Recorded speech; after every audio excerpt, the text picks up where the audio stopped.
કોણ છો તમે ને કોનું કામ છે? કોણ છું, કોનું મારે કામ છે, થોડીક નિરાત રાખ, બધું કહું છું. મારી વાત સાંભળ. તારી પાસે જે કઈ પણ પૈસા હોય, ઘરેણા હોય, આ દોરો છે એટલે બધું લાવ. અને નો આપ્યું તો અહીંયા તારી લાશ પડી છે. મારી લાશ? હા. અને તું પાડી? હા. લાગે છે કે તું મને ઓળખતો નથી. કેમ?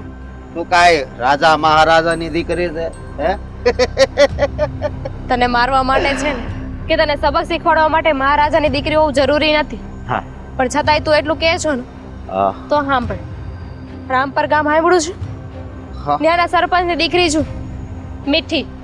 મીઠી નામ છે મારું. મીઠી? બીજું કઈ જાણવું છે? તો પછી તારું નામ મીઠી છે તો આવા કડવા કડવા શબ્દો કેમ બોલે છે? આપી દે ને જે હોય તે. મારી લાશ તો દૂરની વાત છે. મને હાથ લગાડીને તો જો તારું ટીમ ના ઢાળી દઉં ને તો નામ બદલી નાખજે. હા એવું છે? હા. મત કે તું મને હાથ લગાડ. હા રોયા.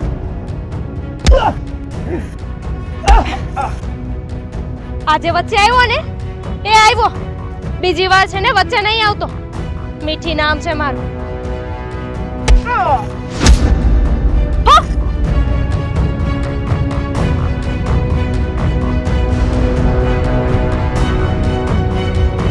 મરદની દીકરી છે હો, પણ હા મરદની દીકરી.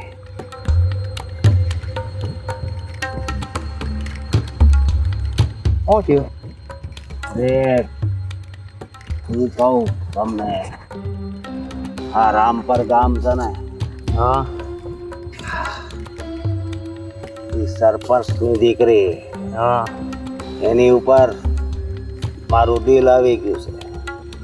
હા દિલ આવી ગયું? હા. એનું શું કરવું છે? એને શું કર્યું છે?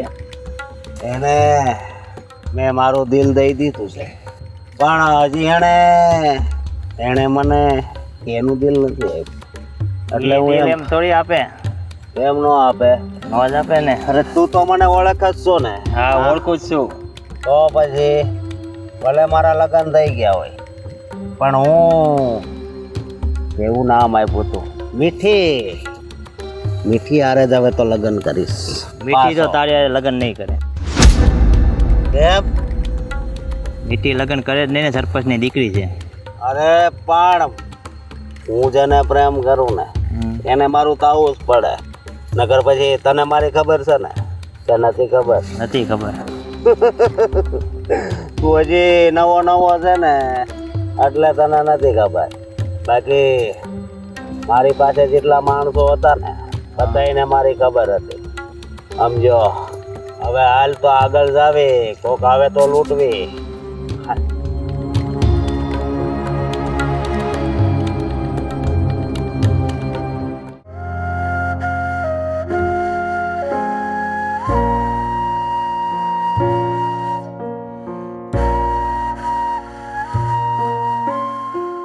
જય શ્રી કૃષ્ણ બેન.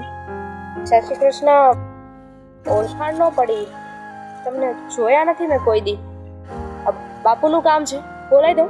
ના ના, કામ તો મારે તમારું જ છે. મારું? એટલે તમે મને ઓળખો છો? હા બેન, ઓળખતી થઈ ગઈ છું. ઓળખતી તો નહોતી. ઓળખતી થઈ ગઈ છું? જુઓ, મને કાંઈ સમજ નથી પડતી. તમારું નામ શું છે? ક્યાંથી આવ્યા છો? આ ગામના છો? ગામમાં નવા આવ્યા છો? જો તમને યાદ હોય તો તમે વચ્ચે છે માર્કેટ જાતા હતા ને તમારી આડા લટ્ટા પડ્યા હતા, ખબર છે? હા યાદ છે મને. હમણાં જ તેને થોડા દી પહેલા. હા તે એ વાતને ને ત્યારે તમે અહીંયા આવ્યા એને શું લેવા દેવ? એ લૂંટારા મોહનની પત્ની શું. જો તમારા ઘરવાળાને વધારે તો નથી વાગી ગયું ને? મારે એમને મારવાનો હતા, પણ એ જે રીતે વાત કરતા હતા ને એ પ્રમાણે એમને માર ખાવો બહુ જરૂરી હતો. મન ફાવે એવું બોલતા હતા અને મારી પાસેથી ઘરેણા અને પૈસાની માંગણી કરતા હતા. ના બેન, તમે જે કામ કર્યું છે ને એ તો બહુ હિંમતવાળું કર્યું છે, અને આ તમારી હિંમતને લીધે જ કદાચ મારો સંસાર ભાંગવા ઉપર છે. આ હું બોલું છું? હું અને તમારો સંસાર ભાંગું? હા તમે, કેમ કે જે હિંમતથી તમે મારા ઘરવાળા ઉપર હાથ ઉપાડ્યો અને સામનો કર્યો ને, તો હવે મારો ઘરવાળો એમ કહેશે કે મારે તમારી હારે, એટલે કે તમારી હારે એને લગ્ન કરવા છે. પણ તમે તો હમણાં કીધું કે તમે એમના ઘરવાળી છો. એમ છતાં એને તમારી સાથે લગ્ન કરવા છે. શું કામ? કેમ કે તમે હિંમતવાળા છો. બુદ્ધિ વગરનો છે તમારો ઘરવાળો. ખરેખર એને એટલી એ ભાન નથી પડતી કે એકવાર એના લગ્ન થઈ ગયા છે, એક પત્ની ઘરમાં બેઠી છે અને મારી હારે લગ્ન કરવાની વાત મોહી કરે છે. ગયા છે તમારી ઉપર. હાવ એટલે હાવ મોહી ગયા છે. એટલે એને ના છૂટકે તે તમારી હારે સંબંધ બાંધવો છે. બેન, હા, તમે તમારા બસાવ માટે થઈને જે કાંઈ પણ કર્યું એ, હું એવું નથી કહેતી કે તમે ખોટું કર્યું. કદાચ તમારી જગ્યાએ કોઈ પણ સ્ત્રી હોત ને તો એના બસાવ માટે કાંઈક તો કરે જ ને. આ તમે માર માર્યો, તે ભાગી જાત, પણ કાંઈક તો કરે જ. પણ મારો ઘરવાળો હવે હઠ લઈને બેઠો છે બેન. તે બોલ, એ હઠ લઈને હું તારી પાસે આવી પાસે કે તારો શું જવાબ છે હવે? કેવી વાત કરો છો? તમારા ઘરવાળાને તો હું જ્યારથી મારા સામે આવ્યો છે ને ત્યારની નફરત કરું છું. અને તમને હું એવી લાગુ છું કે કોઈ સ્ત્રીનું ઘર સંસાર ભાંગું? ના બેન ના, હું એવી નથી. જો બેન, હું તમારી અને તમારા ઘરવાળા વચ્ચે ક્યારેય નહીં.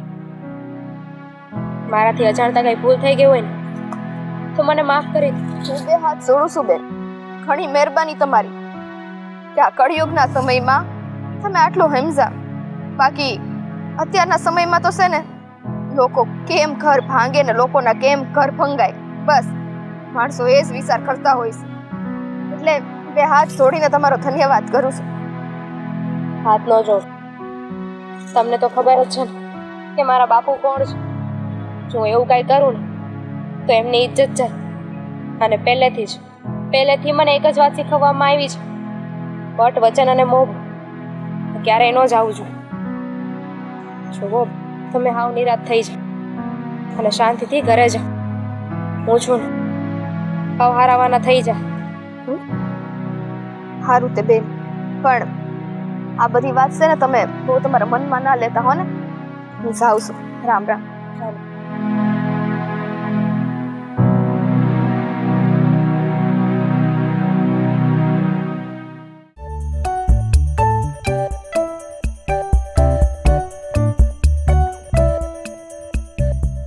કોણ? મીઠી કડવી? મીઠી, પણ મારે તારી સાથે વાત નથી કરવી. લે બોલો, ખોટો મેં ધક્કો ખાધો ને? સારું તો હાલો, હું જાઉં છું. હા જા. હું જાઉં છું. હા વહી જા. પાક્કું વહી જાય? હા વહી જા. પણ કેમ વાત નથી કરવી? એટલા માટે વાત નથી કરવી કે હમણાં તારી યારે શું થયું છે એ મને ખબર છે.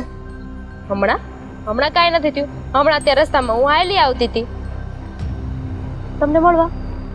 તને રસ્તામાં તારો રસ્તો રોકીને હેરાન કરવા વાળા વ્યક્તિની યાદ આવી કઈ? એ તો વાત જૂની થઈ ગઈ હવે. આ વાત તે મને કરી કેમ નહીં? બધી વાત કરવાની, અને આ વાત કરીને એટલે હું વાત કરું? એમ કહું કે એક છોકરો આવ્યો તો જે મને રસ્તામાં ઊભી રાખી હતી, પછી મેં એને ઢીકે ને પાટે ને લાફે માર્યો, એવું કહું? એટલે એને તે મને કીધું હોત ને તો એના ટીમ ઢાળી નાખત. આવી રીતે તને હેરાન કેમ કરી શકે કોઈ? બોલો, તમને લાગે કે મારે તમારી જરૂર પડશે એને ટીમ ઢાળી દેવા માટે? હવે મેં એને એકલે હાથે પતાવી દીધો. એટલો માર્યો છે ને કે બીજી વાર મારો તો હું બીજા કોઈ નો રસ્તો નહીં રોકે. અને આવા તો 760 પડ્યા હોય ગામમાં, તો હું બધાની યાર બાંધવા જવાનું? જો તને એક વાત કહી દઉં, ભલે તારામાં બધી હિંમત હોય, પણ આવી રીતે એકલા કોઈની સાથે લડી નહીં લેવાનું. મને વાત તો કરવી જોઈએ ને તારે. કાલ સવારે ક્યાંક તું એકલી હશે, ત્યાં તને કાંઈ મોકો નહીં મળે, અને ત્યારે એ તને હેરાન કરશે તો શું કરીશ? નહીં કરે હેરાન. બહુ ચિંતા હો તમને તો મારી, ખરેખર.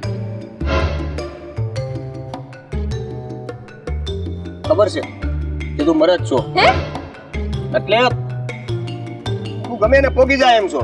હા એનો મતલબ એવો નહીં કે બધી એકલા લડી લેવાનું. હારું બાપા તો પછી હારું. મારી જરૂર જ શું છે? જતો રહું? ના પડી જાઓ. જો હું સમજી ગઈ કે તમને નથી ગમ્યું કે મેં આ વાત તમને ન કરી, તમને લડાઈ ઝઘડો કરવાનો મોકો ન દીધો, ગુસ્સા પાટા મારવાનો મોકો ન દીધો. પણ હવે મને સામે મળશે ને તો હું તમને કહીશ. એને કહીશ કે આઈને ઊભો રહે. પહેલા છે ને હું મારા થનાર ઘરવાળાને લેતી આવું, ઈ તારી યારે બાંધે, પછી વાત કરશું. હજી તરત તને રમત જ સૂજે છે? ના નહીં. મારી તું પેલી પસંદગી એટલે છો કે તું જાતે લડી લે એમ, પણ એનો મતલબ એવો નહીં કે તારે મને કાંઈ પણ કીધા વગર બધે લડી જ લેવાનું. અને મારી એ તમે પસંદ છો એનો મતલબ એમ નહીં કે તમે મને આવી રીતે ઝાપટ માર લ્યો પછી સામે મને મારતા આવડે. સોરી, તું રહેવા દેજે. તારા કિસ્સાઓ મને ખબર છે. તો હું કહું છું આપણા લગ્ન ક્યારે કરે? 2 વર્ષ પછી. 2 વર્ષ પછી? મને થયું 2 દાડા પછી કીધું.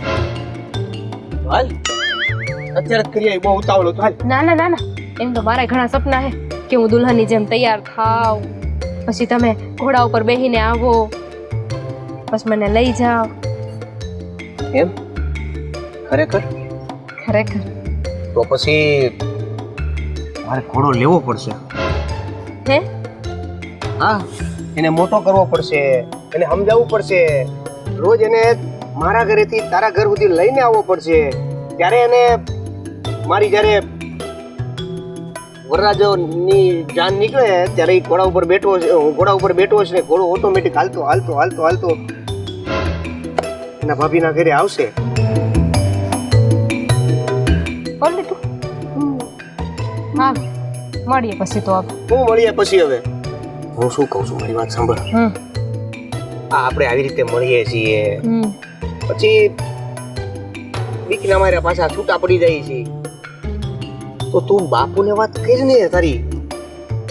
બાપુને ને જો એમ તો હું મરદ દીકરી છું, પણ આવું બાપુને કહેવાનું થાય ને એટલે થોડી બીક તો લાગે હો. તો પછી 2 વર્ષ પછી હો, અરે લગ્ન કરવા છે ને 2 વર્ષ પછી. બાપુને કઈ અગવાનું નથી અને લગ્ન કરવા. દાંત કાઢ, તું દાંત કાઢજી. હા નહીં કાઢ. વીરે ક્યાં જાશો? ઘેરે. અરે પણ હું તો મસ્તી કરતો હતો.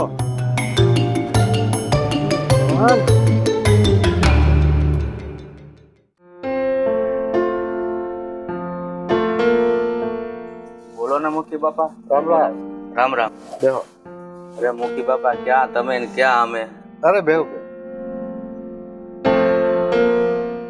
બોલો ને મુખી બાપા, કઈ કામ હતું?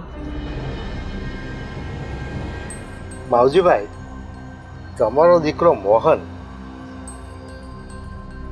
ગામના સીમાડે આવતા જતા લોકોને રોકીને લૂંટફાટ કરે છે, તો અમે કઈ બોલતા નથી, ચલવી લઈએ છીએ. હા પણ મુખી બાપા, એવું શું થયું છે? એ તો મને ખબર જ છે કે લૂંટફાટ કરે જ છે, પણ વાત શું છે એ તો કયો. હવે તો એને હદ કરી નાખી છે, અને તમારો મોહન મારી દીકરી મીઠિયારે લગ્ન કરવાના સપના જોવે છે. એને સમજાવી દેજો કે શિયાળીઓ થઈને સિંહની ગુફામાં નજર ન રાખે. જો મુખી બાપા, તમને હાસું કહું ને તો તમારે જે કરવું એ કરો. એ દીકરો, મારો દીકરો છે ને હવે મારા કયામાં જ નથી. હું તો ગામની ફરિયાદ સાંભળીને થાકી ગયો છું, પણ કોઈ પગલાં લેતું નથી. હવે આ તમારા ઘર ઉપર વાર કર્યો છે તો તમારે જે કરવું એ કરો. પછી માવજીભાઈ ફરિયાદ કરવા નહીં આવતા. તમને તો ખબર છે ને કે મારી સજા બહુ આકરી હોય છે. મુખી બાપા, મને ખબર છે, હું એવી સજા એને આપું, પણ એક બાપ તરીકે છે ને નથી આપતો. તમારે જે સજા એને આપી હોય ને એ આપો. એટલે તમારાથી નથી સમજે? નથી સમજતો. તો મારી ભાષામાં હું સમજાવું, વાંધો નહીં ને? હા, વાંધો નહીં. ઠીક છે, તમે જાઓ અને એને આજે જ મારા ઘરે મોકલો. સારું.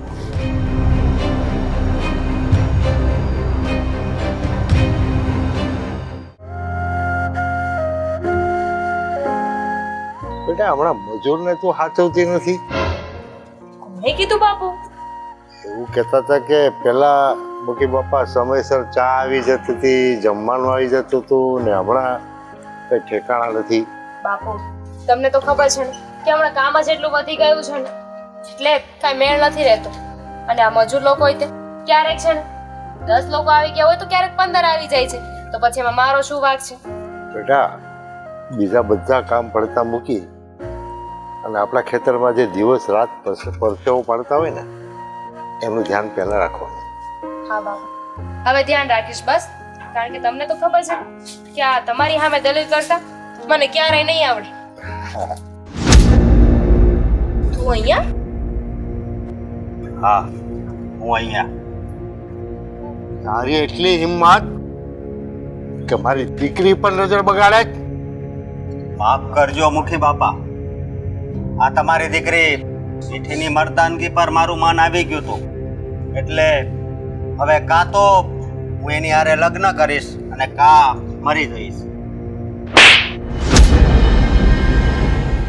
નાલાયક, જીપ ચલાવે? મોહન, તું ખોટી જીત લઈને બેઠો છે. આ તારી ઈચ્છા છે કે તું મને પત્ની બનાવ, પણ તને ખબર નથી મારા લગ્ન તો છે ને નાની હતી ને ત્યારે જ નક્કી થઈ ગયા હતા.